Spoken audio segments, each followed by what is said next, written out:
అదే కాకుండా ఈరోజు ఎంత కడుతున్నాము అని అంటే నెలకు 7,000 కోట్ల రూపాయలు అసలు మిత్తి కట్టాల్సిన పరిస్థితి ఉన్నది సార్. మనం తిన్నా తినకపోయినా అప్పులోనికి మనం 7,000 కోట్ల రూపాయలు ప్రతి నెల కట్టాల్సిందే సార్, తక్కువ అని రామకృష్ణారావు గారు చెప్తారు.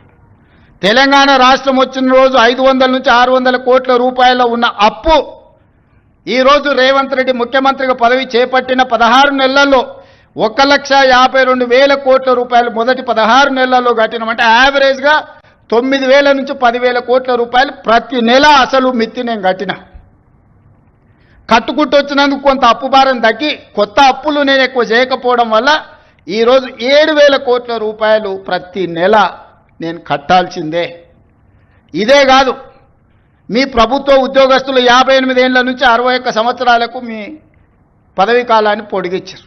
దాంట్లో మీరు అనుకున్నారు మీ పదవీ కాలాన్ని ఎక్కువ ఇచ్చిందని. రిటైర్మెంట్ బెనిఫిట్స్ ఇవ్వాల్సి వస్తుందని 3 ఏళ్ళు పెంచండి. ఇప్పుడు ఈ మధ్యకాలంలో అత్యధికంగా రిటైర్ అయినరు వారు పోతా మీ రిటైర్మెంట్ బెనిఫిట్స్ను మీకు ఇవ్వకుండా బకాయి పెట్టింది ఎంత అంటే 8,500 కోట్ల రూపాయలు. ఈరోజు నెల మీకు జీతాలు ఇవ్వడం ఒక ఎత్తు అయితే రిటైర్డ్ ఉద్యోగస్తులకు 3 లక్షల మందికి పెన్షన్లు ఇవ్వడం రెండో ఎత్తు అయితే రిటైర్డ్ అయిపోయిన ఉద్యోగస్తులకు వాళ్ళ రిటైర్మెంట్ బెనిఫిట్స్ ఏవైతే ఉన్నాయో ప్రావిడెంట్ ఫండ్ కావచ్చు ఇతర బెనిఫిట్స్ మీరు దాచుకునే సొమ్మది ప్రభుత్వం కొంత కలిపి మీకు ఇవ్వాలి. దాదాపుగా 9,000 కోట్ల రూపాయలు బకాయిలు పెట్టిపోయింది. ఇవాళ రిటైర్డ్ ఉద్యోగస్తులు ధర్నా చేస్తున్నారు, లేకపోతే మా బెనిఫిట్స్ వస్తలేవని అంటున్నారని కొంతమంది ఏదైతే కొన్ని రాజకీయ పార్టీలు ఆరోపణ చేస్తున్నాయో అవన్నీ మీరు మాకు వారసత్వంగా ఇచ్చిపోయిన మొండి బకాయిలు. ఇవాళ వాటిని ఒక పక్కన క్రోడీకరిస్తూ క్రమబద్ధీకరిస్తూ ఈరోజు గతంలో ఉన్న సంక్షేమ పథకాలు ఏవైతున్నాయో పెన్షన్లు ఆపలేదు, రైతు భరోసా ఆపలేదు, షాదీ ముబారక్ ఆపలేదు, కళ్యాణ లక్ష్మి ఆపలేదు.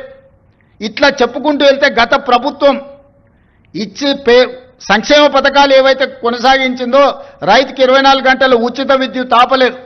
అదనంగా నేను ఆడబిడ్డలకు ఆర్టీసీలో ఉచిత ప్రయాణం ఇచ్చిన, రైతులకు బోనస్ 500 రూపాయలు పంటకి ఇచ్చిన, 500 రూపాయలకే ఈరోజు నేను సిలిండర్ ఇస్తున్నా, ఫీజు రియంబర్స్మెంట్ ఫీజులు చెల్లించే ప్రయత్నం చేస్తున్నా. ఈరోజు ఇట్లా చెప్పుకుంటూ వెళ్తే ప్రతి 21,000 కోట్ల రూపాయలు సరిగ్గా 6 నెలలు తిరిగే లోపల 15 ఆగస్టు లోపల 25,55,364 మంది రైతులకు 20,617 కోట్ల రూపాయల రైతు రుణమాఫీ చేసి 2 లక్షల రూపాయల వరకు రైతు అప్పు ఉన్న అందరికీ అప్పు నుంచి విముక్తి కలిగించిన.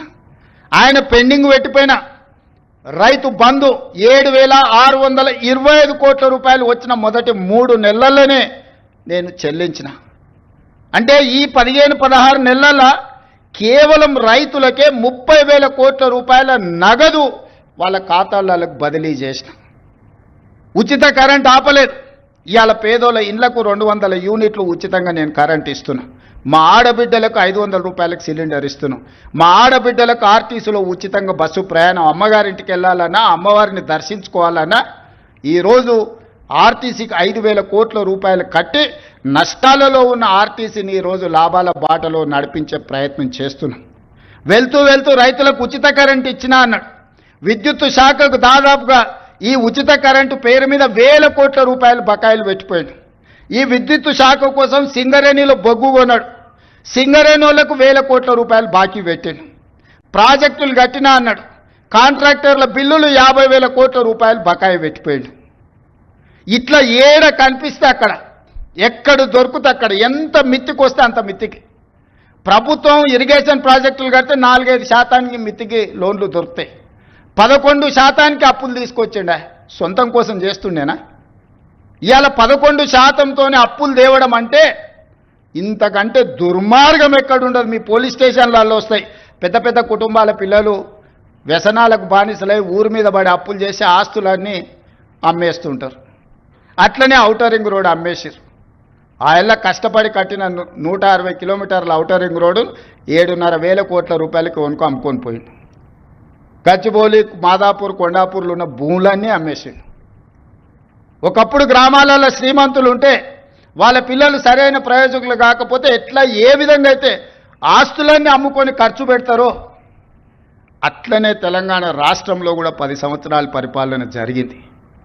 నేను వచ్చిన తర్వాత ఒక గుంట భూమి కూడా ఈ రోజు వరకు అమ్మలే.